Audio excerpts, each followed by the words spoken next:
alikuwa ni wa huruma, mleta amani, mpatanishi. Basi Baba Paroko hapa pia katika mahubiri amehubiri na sisi tuzaliwe upya.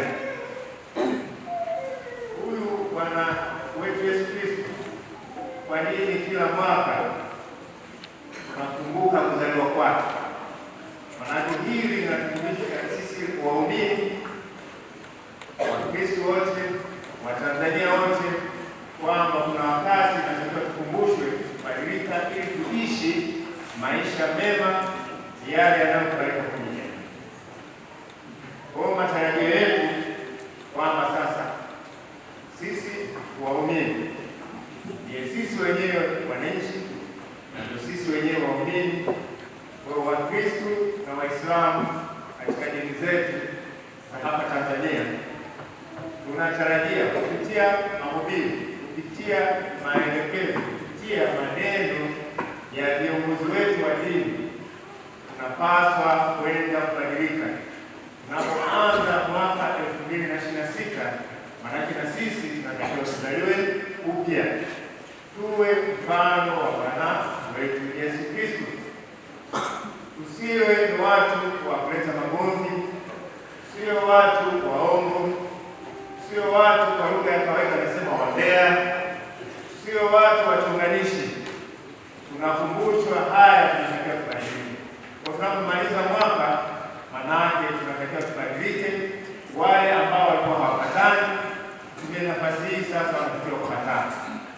Na upatanisho mwingine ni wa mtu uzima. Haina sababu kwenda kumwomba msamaha mwenzio, haina sababu kuzungumza. Wewe ni mtu mzima, tunaanza mwaka mpya, basi anze kwa kupatana ili tuendane na yale ambayo yanastahili kwenye jamii yetu. Sisi kwenda shule, mashamba yanasubiri sisi wenyewe, ni wakati wa palizi.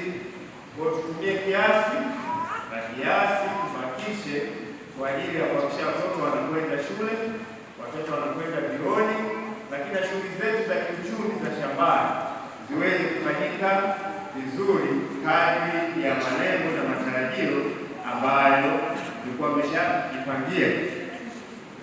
Lakini pamoja na haya, nitumie nafasi hii ikiwa ni kama muumini wa kutoka parokia hii ya Utalingolo, Mheshimiwa Baba Paroko, viongozi wa parokia na waumini wote kwa ujumla, kuwapongeza. Kwa kweli leo nimekuja, ninaona kanisa ni kama jipya. Naweza kukaa kwa kuregama bila kuwa na wasiwasi, lakini nilichofurahi leo hadi mapambo yamekuwepo kwenye mabenchi yetu mpaka kule.